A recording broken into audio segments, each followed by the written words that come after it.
Revenge isn't always loud. Sometimes it's a whisper that brings a whole room to its knees. Gavin Reynolds thought the divorce was his victory lap. He thought stripping his ex-wife of her home, her confidence, and her dignity was the end of the story. When he saw her standing alone at the biggest gala of the year, he saw an opportunity to destroy her one last time in front of Chicago's elite. But Gavin forgot one thing. You never know who is watching, and he certainly didn't know that the man standing behind her owns the very ground Gavin walks on. This is the story of how a public humiliation turned into the most satisfying engagement reveal in history. The invitation weighed 3 ounces. It was cream-colored cardstock, edged in gold leaf, with the calligraphy embossed so deeply you could feel the ridges of the letters with your eyes closed. The Sterling Foundation requests the honor of your presence.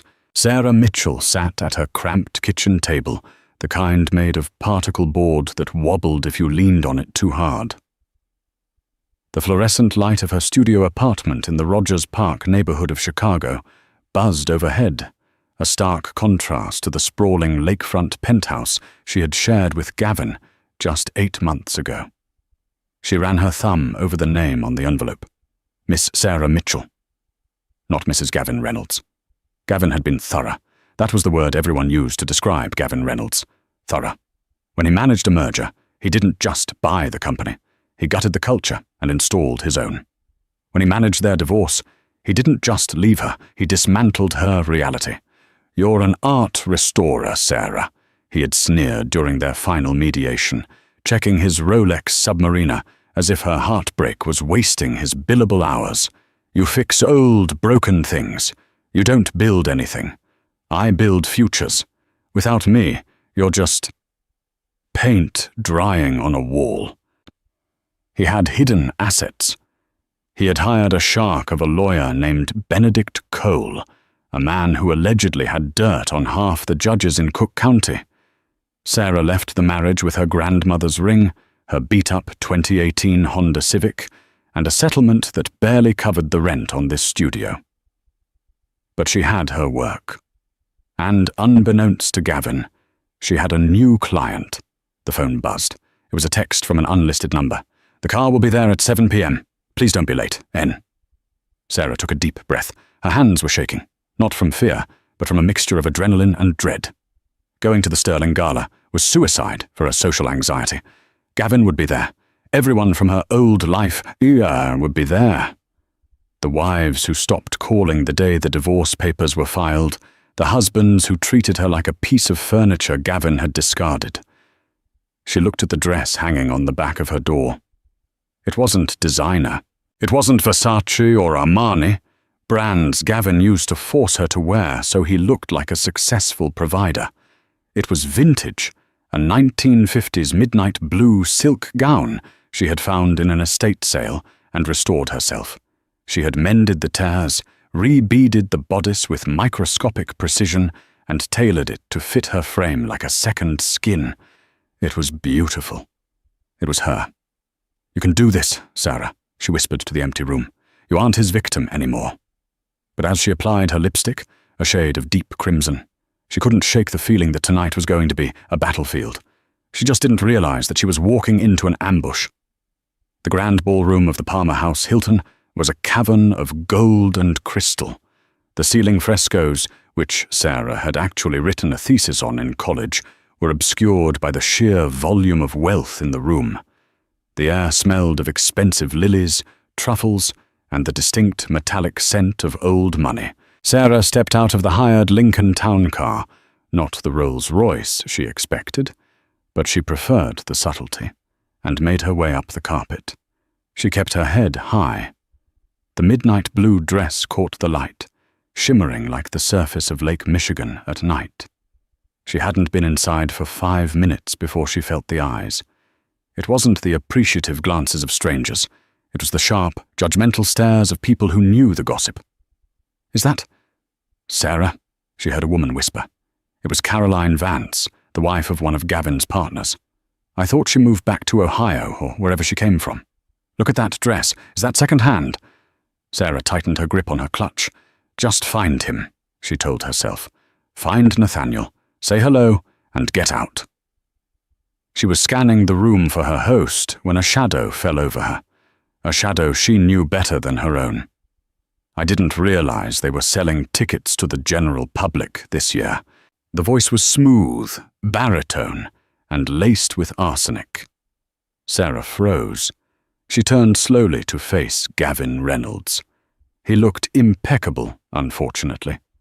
He was wearing a custom-tailored Tom Ford tuxedo, the peak lapels sharp enough to cut glass. But he wasn't alone.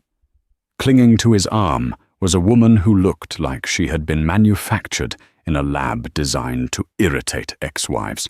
She was young, perhaps 24, blonde, statuesque, and wearing a dress that cost more than Sarah's entire year of rent.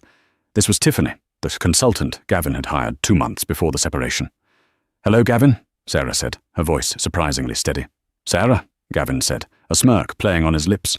He looked her up and down, making a show of inspecting her attire. Interesting choice. Vintage? Or just old? Tiffany giggled, covering her mouth with a manicured hand. "Gav, be nice. Maybe it's a costume." "I'm here as a guest, Gavin," Sarah said, turning to leave. "Enjoy your evening." Wait, Gavin stepped in front of her, blocking her path. He swirled his scotch, the ice clinking against the glass. He wanted this. He needed this. Gavin was currently closing a deal with a Japanese tech conglomerate, and he was high on power. Seeing Sarah here, looking dignified, annoyed him. He needed her to be broken to validate his own success. "I'm just curious," Gavin said, raising his voice slightly, enough to attract the attention of the circle of investors nearby. "How did you get in? Did you sneak in through the catering entrance? I know things are tight, Sarah. If you needed a hot meal, you could have just emailed my assistant. I do pro bono work." The circle around them tightened. People love a spectacle, especially when it involves someone else's humiliation. "I was invited," Sarah said quietly. "Invited?" Gavin laughed. It was a barking, cruel sound. "By whom? The janitorial staff?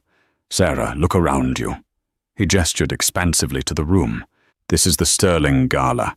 Tickets are $5,000 a plate. The people here are titans of industry. You fix cracks in old paintings.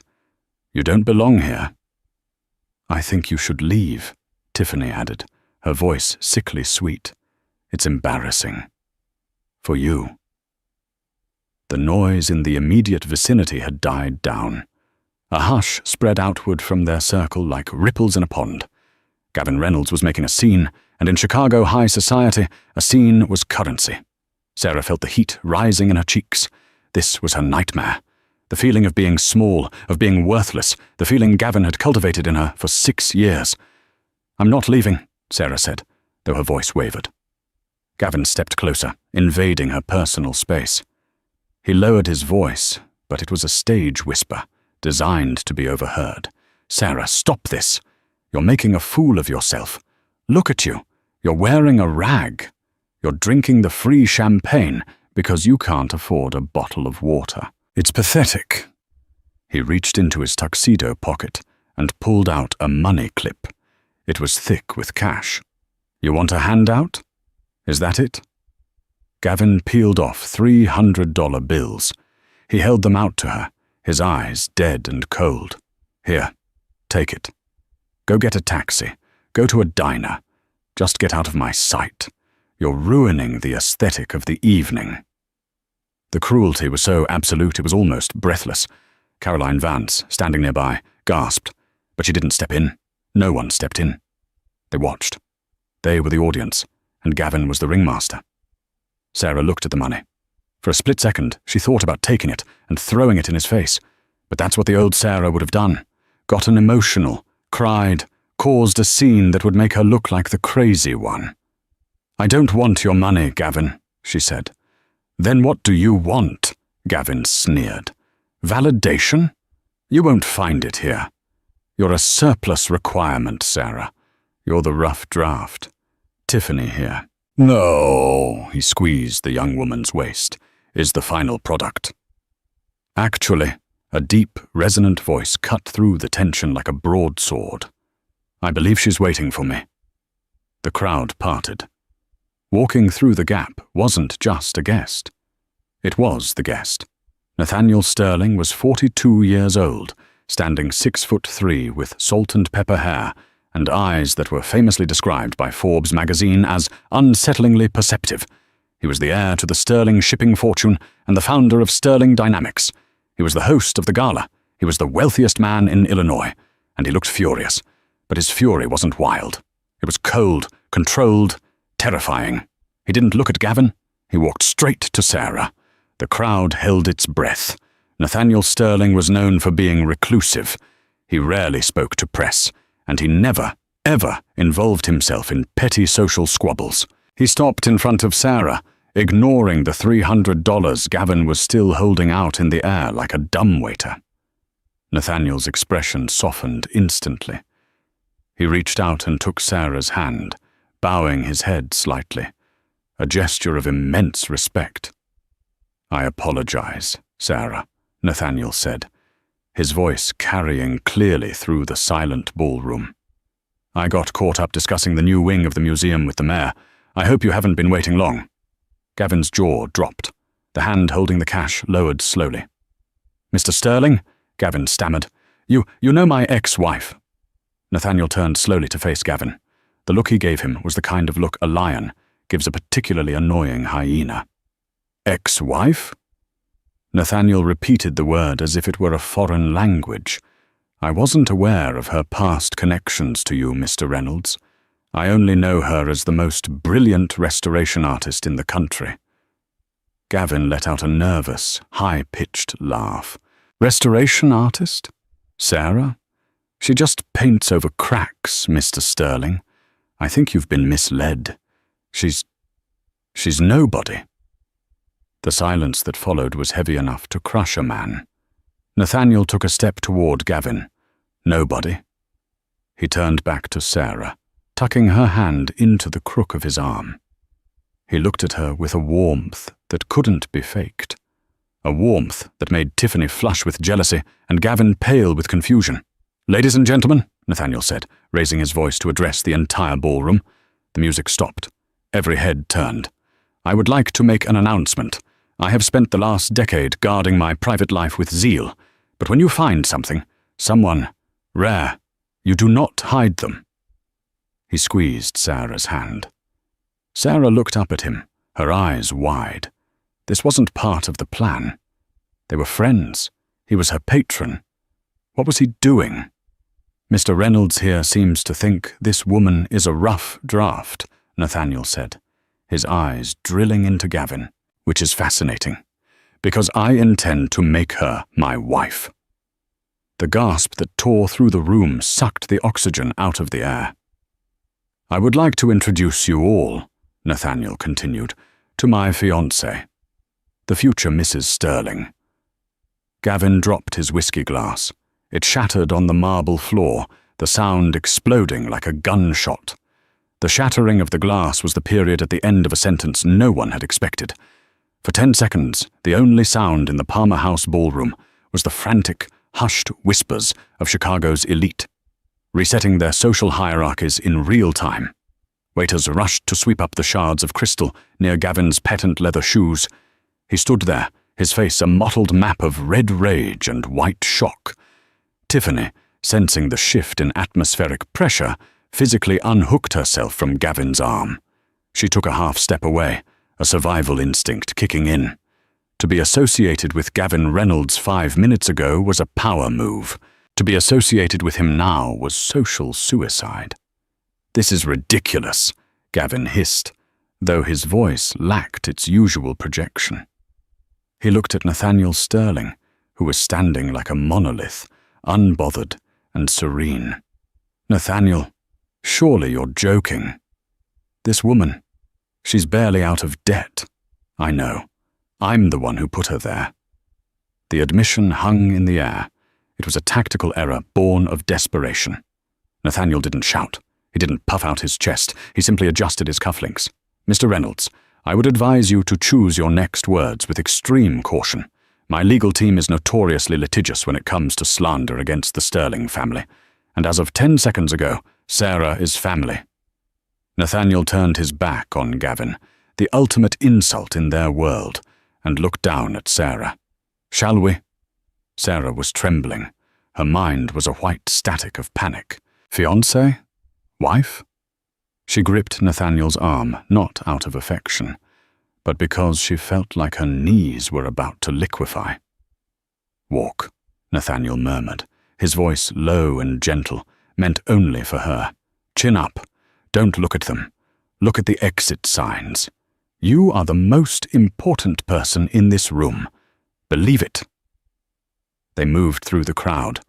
It was like parting the Red Sea.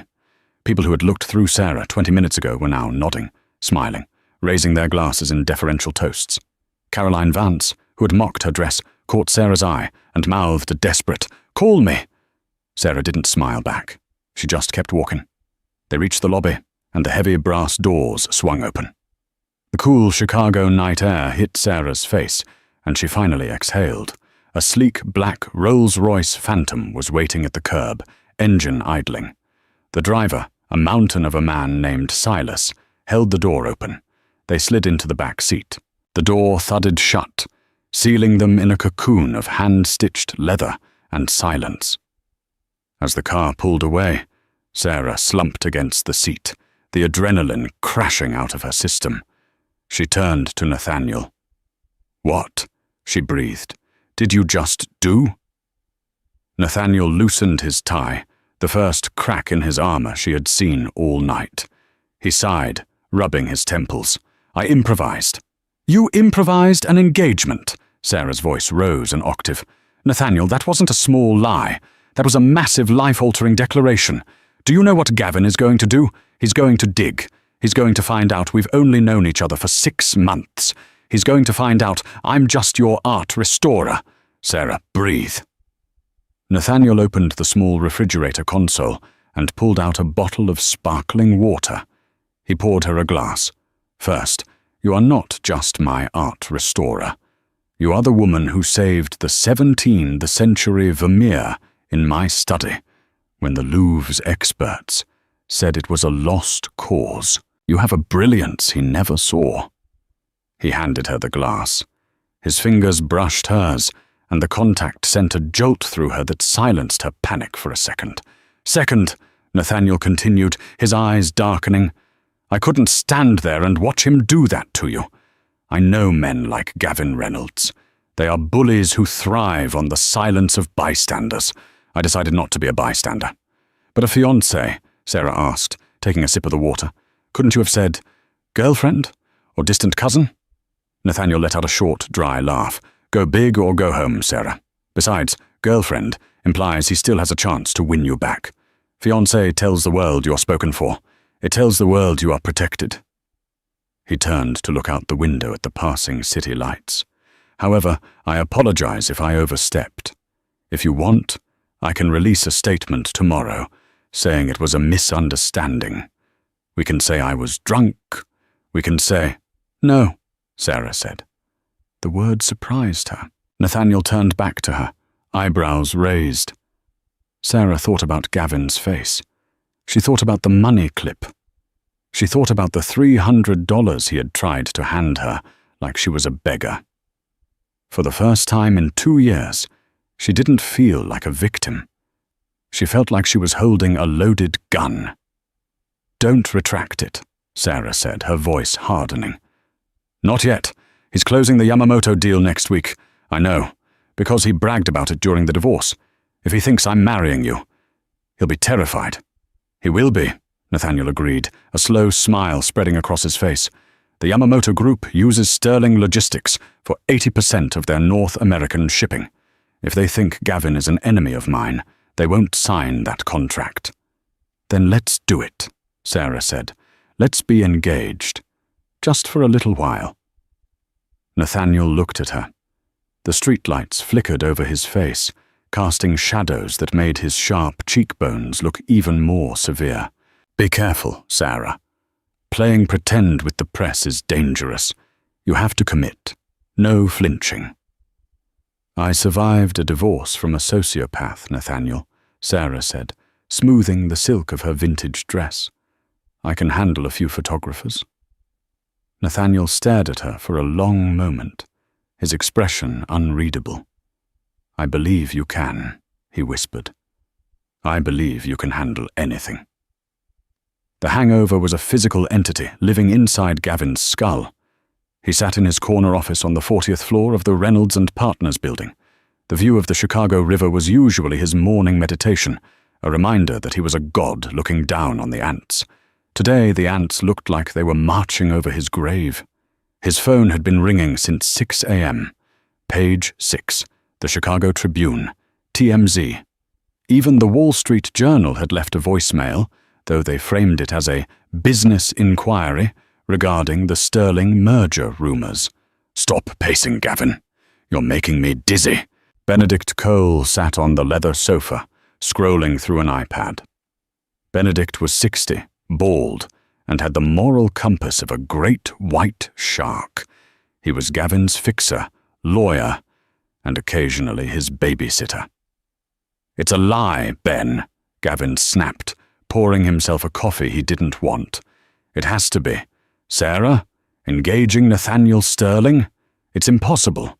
She buys her groceries with coupons. She drives a Honda that sounds like a lawnmower. How did she even meet him? Apparently, Benedict said, reading from a tablet, she was hired to restore the Sterling family's private collection 6 months ago. She's been in and out of his estate for half a year.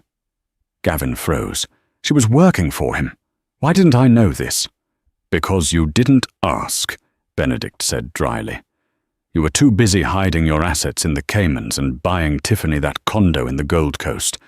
You stopped tracking Sarah's movements the day she signed the papers. Gavin slammed the mug down. Coffee sloshed onto his mahogany desk. She's doing this to spite me. She knew I'd be at the gala. She set this up. If she did, she's smarter than you gave her credit for, Benedict muttered. But we have a bigger problem than your bruised ego, Gavin. What? The Japanese. Yamamoto. Gavin felt a cold stone drop in his stomach. What about them? They called an hour ago. They're putting the acquisition on hold. On hold, Gavin roared. We've been negotiating for 8 months. The papers are ready to sign on Friday. Mr. Yamamoto is old-fashioned, Benedict explained. He values harmony. He saw the video, Gavin. Someone recorded your little outburst at the gala. It's on TikTok. It has 3 million views. The hashtag is #BillionaireBurn. Benedict turned the iPad around.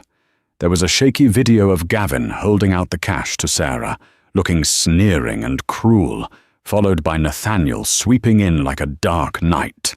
Yamamoto thinks you're volatile, Benedict said. And worse, he thinks you are an enemy of Nathaniel Sterling. Yamamoto needs Sterling's ports for his distribution. He isn't going to get into bed with a man who is at war with his shipping partner. Gavin sank into his chair. He felt the walls closing in. The deal was worth $50 million to him personally. If it fell through, the firm would survive. But his reputation would be gutted. The board would vote him out as CEO. Fix it, Ben, Gavin whispered. I can't fix this, Benedict said, standing up and smoothing his suit. There is only one person who can fix this. Who? Sarah. Gavin looked up, appalled. You want me to ask her for help? I want you to beg her, Benedict corrected. You need to make peace. Publicly. You need her to tell Sterling to call off the dogs, and you need her to tell Yamamoto that you two are on good terms. Friendly exes. Co-parenting. Well, you don't have kids, but that vibe. Gavin ground his teeth so hard he thought they might crack. I'd rather drink bleach. Then start looking for a new job, Benedict said, heading for the door. I hear Starbucks is hiring. Maybe Sarah can give you a referral. She knows what it's like to work for a living. Benedict slammed the door, leaving Gavin alone with his reflection in the window. Gavin stared at himself. He saw the fear in his own eyes. He hated Sarah for this. He hated her with a passion that burned hot and bright, but he loved money more. He picked up his phone. He still had her number blocked. He unblocked it. His thumb hovered over the call button. He didn't call. Instead, he sent a text. "Sarah, we need to talk. Urgent business matter regarding the settlement. I have something for you." Dinner? The Drake.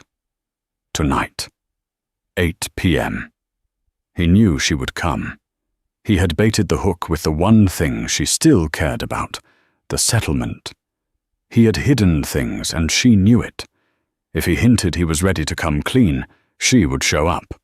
And when she did, he wouldn't beg. He would bargain. He would find the crack in her armor and pry it open until the whole engagement fell apart. The Churchill Room at the Drake Hotel was the kind of place where Chicago's secrets were traded over single malt scotch and rare steaks. It was a cavern of dark mahogany, hunter green velvet, and shadows deep enough to hide 1,000 sins. The air was thick with the scent of aged leather and the low hum of power being brokered. Gavin Reynolds sat in a high-backed booth in the far corner, a location he had specifically requested for its privacy. He checked his Rolex for the 4th time in 2 minutes. 8:05 p.m. She was late. Old Sarah was never late. Old Sarah would have been there at 7:45 p.m., anxiously checking her phone, terrified of upsetting his schedule. But the woman he was waiting for today was an unknown variable. Gavin took a heavy sip of his Macallan 25. The amber liquid burned his throat, but it did little to settle the acid churning in his stomach. The last 24 hours had been a hallucination. The viral video, the frozen stares from his partners, the call from Benedict Cole telling him that Mr. Yamamoto was reconsidering the synergy of their merger. Gavin needed a win. He needed to reassert dominance.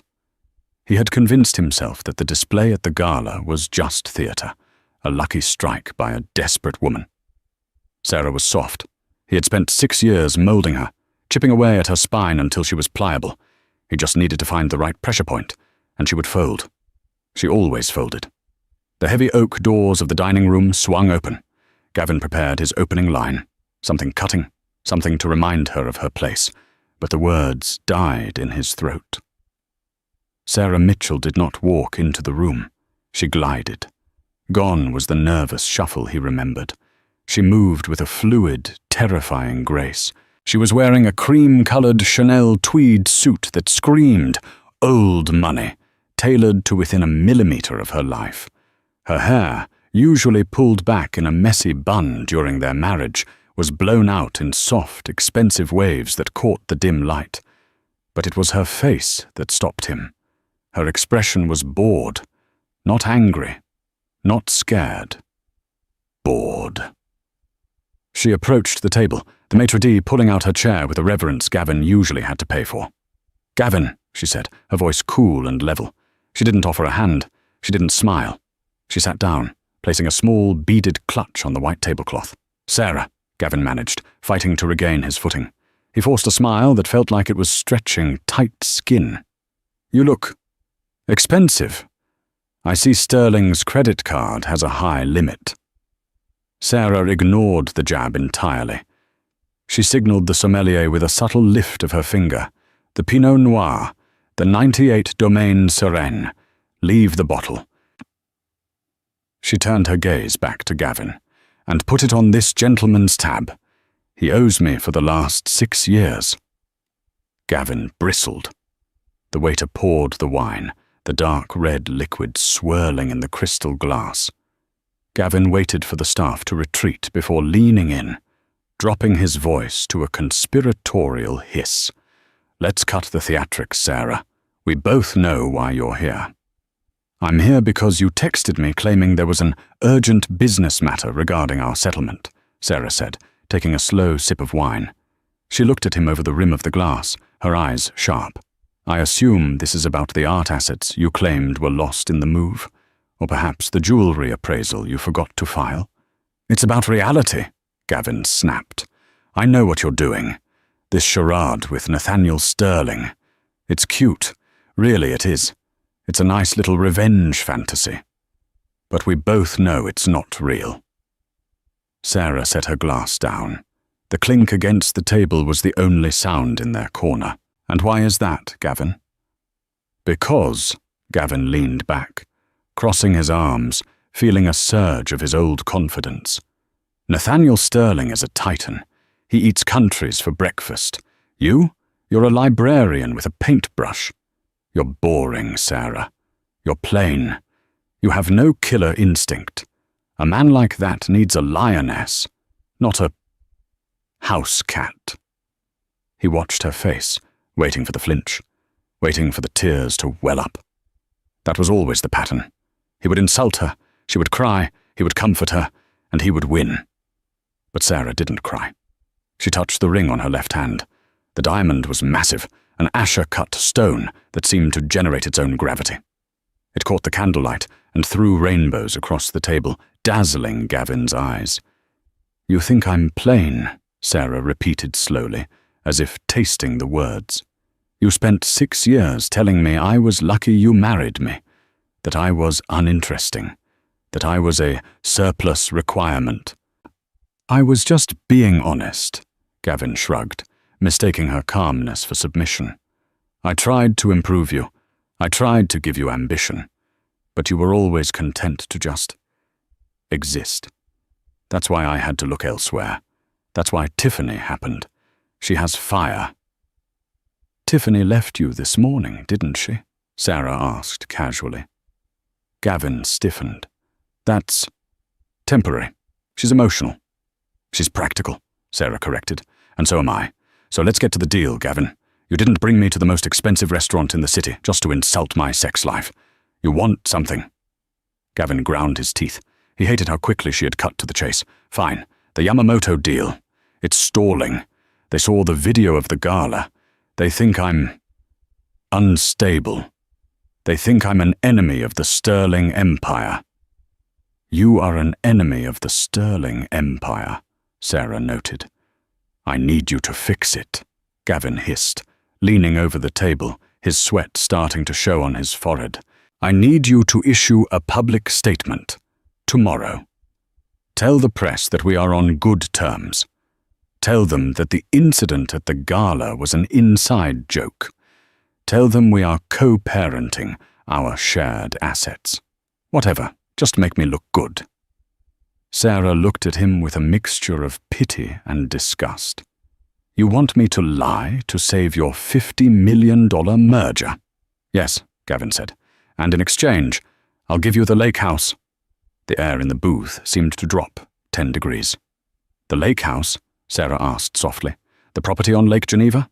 The one you swore under oath 3 times that you had sold to a shell company in Panama 2 years ago? The one you claimed was out of your control?" Gavin waved his hand dismissively. "I still control the trust. I never sold it. I just moved the deed around to keep it out of the divorce settlement, so your blood-sucking lawyer couldn't touch it. It's standard practice, Sarah. Everyone does it." "So you admit it?" Sarah pressed, her voice slightly louder now. "You admit you hid the asset. You committed perjury in family court." "Who cares about family court?" Gavin laughed, a harsh, brittle sound. "It's a game, Sarah. I won. I hid the lake house. I hid the Cayman accounts, too. There's $3 million sitting in an offshore fund called Blue Horizon that you never even sniffed.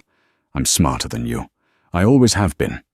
That's why you're going to take the house, issue the statement, and go back to playing pretend with your billionaire before he gets bored of you."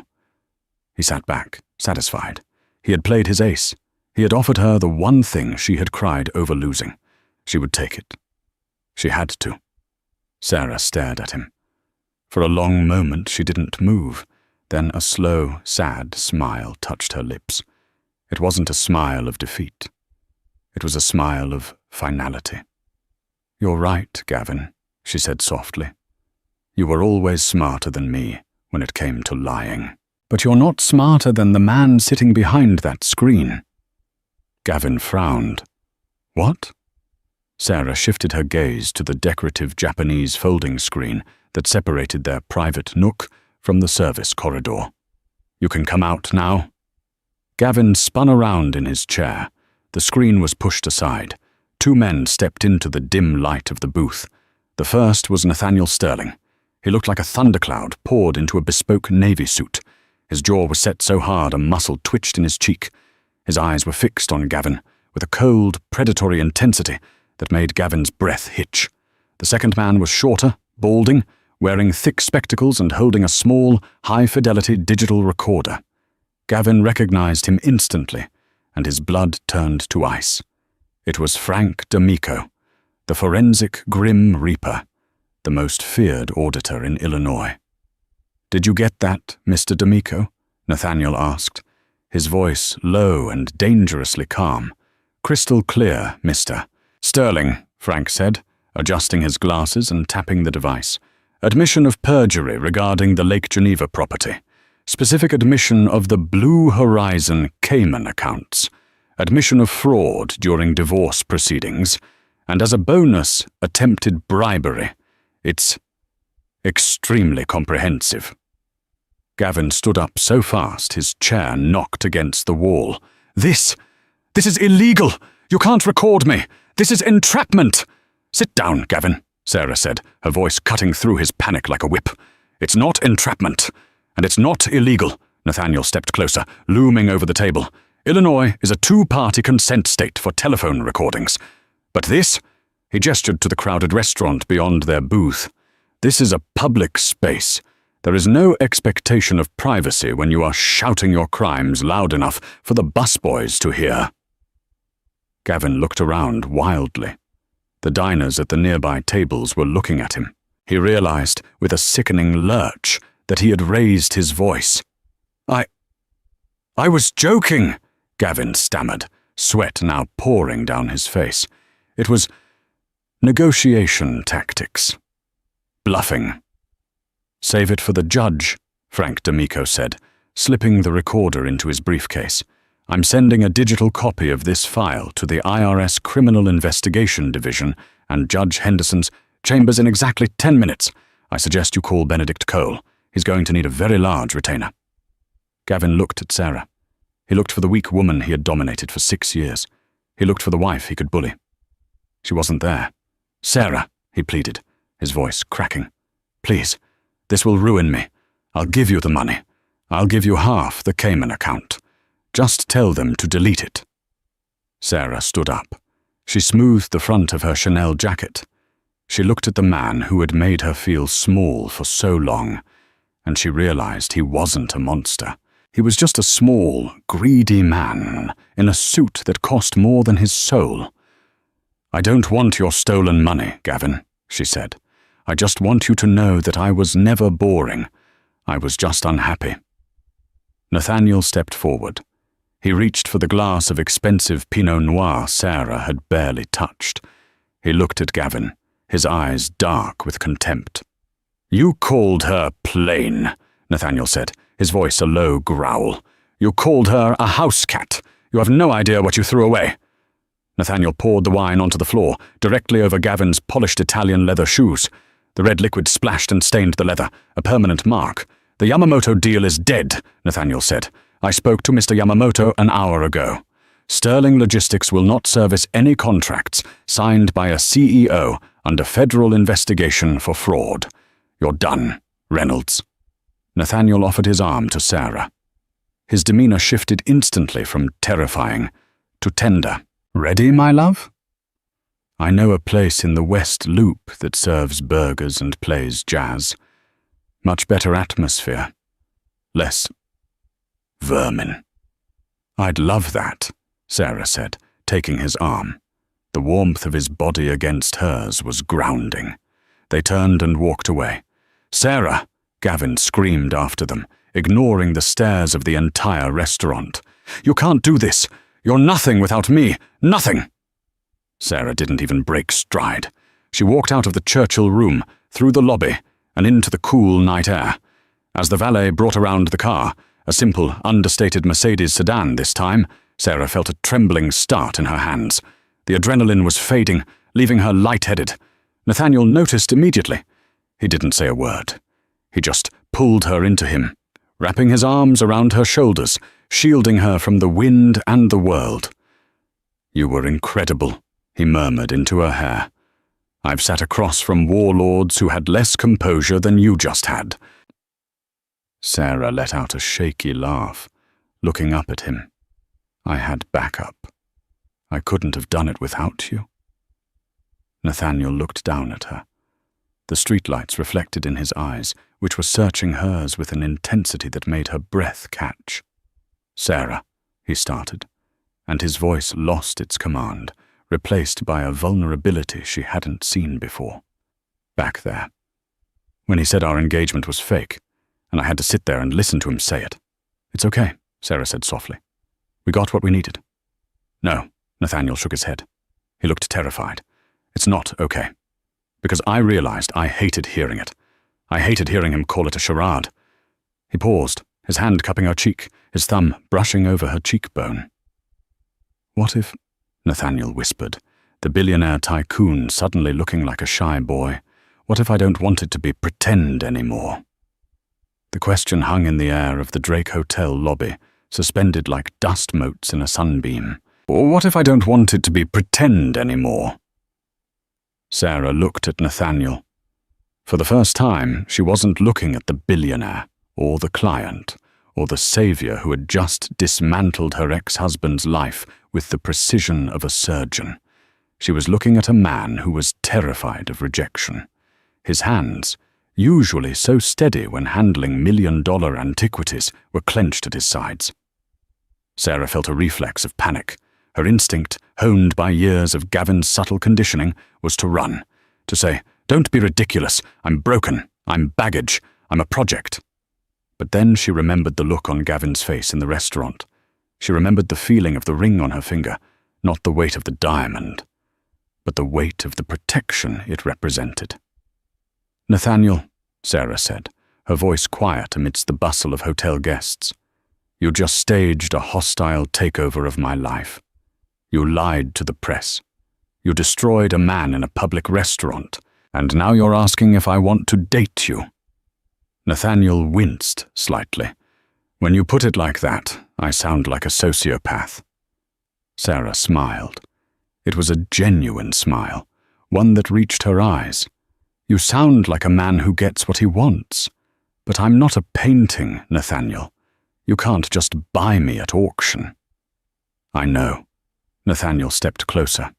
The scent of sandalwood and rain that clung to him was intoxicating. "I don't want to buy you, Sarah. I want to know you. I've watched you work for 6 months.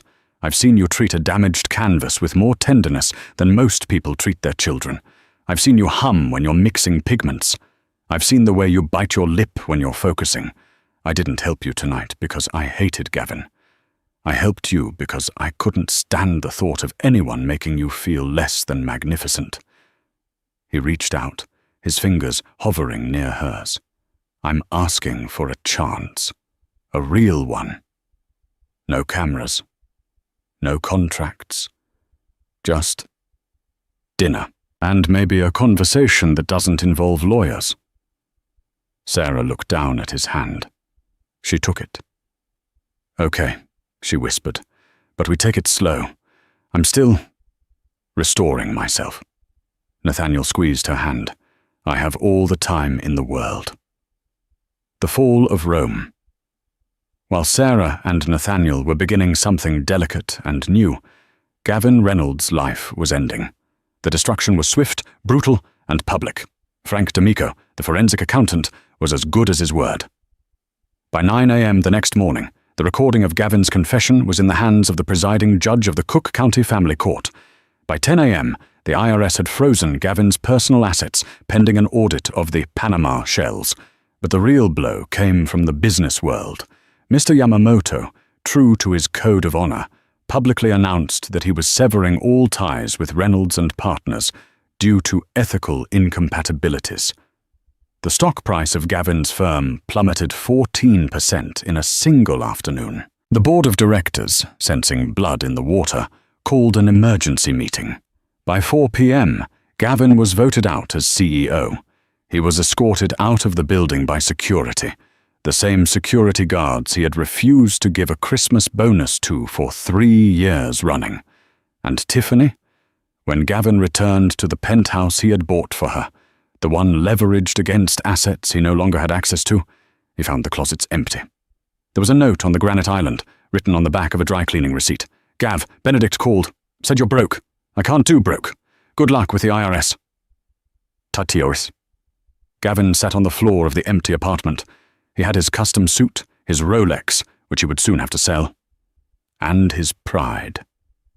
But as he sat there in the silence, he realized that pride was a very cold blanket. He had tried to shame Sarah, to show the world she was nothing without him. Instead, he had shown the world exactly who he was, and the world had decided it didn't like what it saw. The quiet after the storm. 3 months later. The media storm had been intense. For weeks, the paparazzi had camped outside Sarah's studio apartment. The headlines were relentless. Cinderella and the Shipping King. The billionaire's secret muse. Who is Sarah Mitchell? Nathaniel had offered to move her into his estate immediately, behind the gates and the security teams. But Sarah had refused. "If I move in now," she had told him, "I'm just the girl you rescued. I need to be Sarah Mitchell, the artist, not Sarah Mitchell, the fiancée." So she stayed in Rogers Park. She dealt with the cameras. She learned to walk with her head high, ignoring the questions about her dress size or her ex-husband. She finished her restoration projects. She paid her own rent. And every Friday night, a black sedan, not a Rolls-Royce, but a humble Mercedes, would pick her up. They went to hole-in-the-wall jazz clubs where no one knew who Nathaniel Sterling was. They went to late-night diners where they ate blueberry pancakes at midnight. They walked along the freezing lakefront, bundled in coats, talking about everything and nothing. Sarah learned that Nathaniel hated lobster, ironic given his shipping empire. She learned he played the cello, but only when he was sad. She learned that he was lonely, despite the army of staff that surrounded him, and Nathaniel learned that Sarah was funny, wickedly, dryly funny. He learned that she was stronger than she looked, and that her fragility was actually a profound empathy for broken things. They were falling in love, not the flashbulb love of the Gala, but the quiet, enduring love of a foundation settling into the earth. But the fake engagement was still the official narrative. The ring was still on her finger, a shield against the world, the exhibition. The turning point came in the spring. The Sterling Foundation was hosting the unveiling of the restored Vermeer, the painting Sarah had spent 8 months bringing back to life. It was a massive event. The Art Institute of Chicago was involved. The international press would be there. Sarah stood backstage, her hands shaking. This was her work, her professional debut on the world stage. "You look terrified," Nathaniel said, appearing beside her. He was wearing a tuxedo, looking as devastating as ever, but his eyes were soft. "I am," Sarah admitted. "What if they don't like it? What if they say I only got the job because I'm sleeping with the boss?" Nathaniel laughed. "Sarah, you finished the restoration before we started dating. The work speaks for itself. And if anyone says otherwise..." His eyes flashed with that familiar, dangerous spark. "I'll buy their newspaper and fire them." "Don't you dare!" She swatted his arm. "Ready?" He offered his arm. "Ready?" They walked out onto the stage. The lights were blinding. The applause was polite, curious. Then the curtain was drawn back. The painting, the girl with the letter, sat on the easel. It was luminous. The colors, once dull and grey with centuries of grime and varnish, sang with life. The light in the painting seemed to glow from within. It was a masterpiece of restoration. A collective gasp went through the room. Then the applause changed. It wasn't polite anymore. It was thunderous. It was genuine. Sarah felt tears prick her eyes. She looked out at the crowd. She saw critics nodding. She saw museum curators whispering excitedly. She saw Caroline Vance, her old friend, looking at her with awe instead of pity. She had done it. She wasn't Gavin's ex. She wasn't Nathaniel's charity case. She was Sarah Mitchell, master restorer. Nathaniel leaned down to her ear. "I told you, magnificent. The real proposal." Later that night, after the champagne had been drunk and the donors had gone home, Sarah and Nathaniel sat in the empty gallery, just the two of them and the Vermeer. Sarah had taken off her heels. She was sitting on a velvet bench, looking at the painting. "It's strange," Sarah said. "I spent so much time fixing her. I feel like she's part of me." "She is," Nathaniel said. He was standing behind her, his hand resting on her shoulder. "You saved her." He walked around the bench and stood in front of her. He looked nervous again. "Sarah," he said, "I have a confession." "Oh no," she teased. "Did you buy another country?" "No." He didn't smile. He reached into his pocket. "The ring you're wearing. The Asker cut." Sarah looked at the diamond on her hand. "The family heirloom. Your grandmother's." "That was a lie," Nathaniel said. Sarah froze. "What?" "My grandmother didn't leave me any jewelry," Nathaniel said. "I bought that ring the morning of the gala. I picked it out specifically for you. I told you it was a prop because I knew you wouldn't accept it otherwise. I told you it was fake so you wouldn't feel the pressure of it being real." Sarah stared at him, her heart hammering against her ribs. "But it wasn't a prop to me," Nathaniel continued, his voice thick with emotion. "Not for a single second. When I put that ring on your finger in the ballroom, I made a vow to myself. I vowed that I would spend the rest of my life trying to be the man who deserved to keep it there." He knelt. It wasn't like the gala. There were no cameras. There was no crowd. There was no Gavin to defeat. There was just a man, stripping away his armor, offering his heart to the only woman who knew how to handle fragile things. "Nathaniel," Sarah breathed. "Sarah Mitchell," Nathaniel said, taking her hand. "I don't want to play pretend anymore. I don't want a fiancée for the cameras. I want a partner for the quiet moments. I want the woman who fixes the cracks in the world. Will you marry me? For real this time?" Sarah looked at the man who had given her back her dignity, and then, patiently, given her the space to find her own strength. She slipped the ring off her finger. Nathaniel's face fell. He looked devastated. Then Sarah smiled. She handed the ring to him. "You have to put it on properly," she said. "You have to ask me without the lie." Nathaniel let out a breath that sounded like a laugh and a sob. He took the ring. His hands were shaking. "Sarah Mitchell," he said, "will you marry me?" "Yes," she said, "I will." He slid the ring back onto her finger. It fit perfectly. It always had. 2 years later. The headline in the Chicago Tribune read, "Sterling Mitchell Wedding, a Private Affair." There were no photos of the ceremony. It had been held in the garden of the lake house, the one Gavin had tried to hide, which Sarah had legally reclaimed and then promptly sold to buy a cottage on the coast of Maine. Gavin Reynolds saw the headline from the break room of the mid-level logistics firm, where he now worked as a compliance officer. It was a grey cubicle job. His wages were garnished by the IRS. He drove a used Toyota. He was no longer the king of Chicago.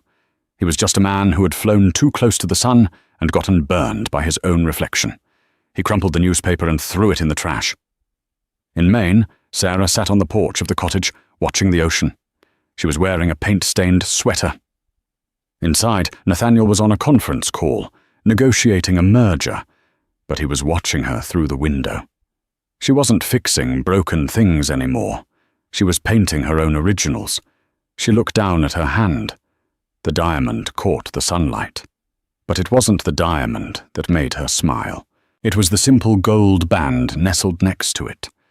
She picked up her brush and turned back to the canvas. She was finally painting her own future. And it was a masterpiece. And that is how Sarah Mitchell went from being a discarded, rough draft to the author of her own destiny.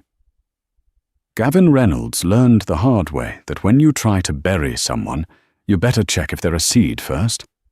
He thought he could shame her into silence, but he only amplified her voice. In the end, the best revenge wasn't the billionaire, or the money, or the status. The best revenge was Sarah realizing that she never needed Gavin's validation to be valuable. She was a masterpiece all along. She just needed the right lighting to see it. So the next time someone tries to make you feel small, remember Sarah. Remember that your worth isn't determined by who leaves you, but by who and what you choose to become after they're gone. Wow, what a roller coaster, right? I honestly got chills when Nathaniel dropped the rough draft line. If you enjoyed this story of justice, romance, and karma hitting hard, please do me a huge favor. Smash that like button right now. It helps the channel so much and tells YouTube you want more stories like this. And tell me in the comments, do you think Gavin deserved an even worse punishment, or was losing his status enough? I read every comment, and I'd love to hear your take. Don't forget to subscribe and hit the notification bell so you'll never miss a new story. We upload brand new dramas every Tuesday and Friday. Thanks for watching. And remember, the best stories are the ones where the good guys win. See you in the next video.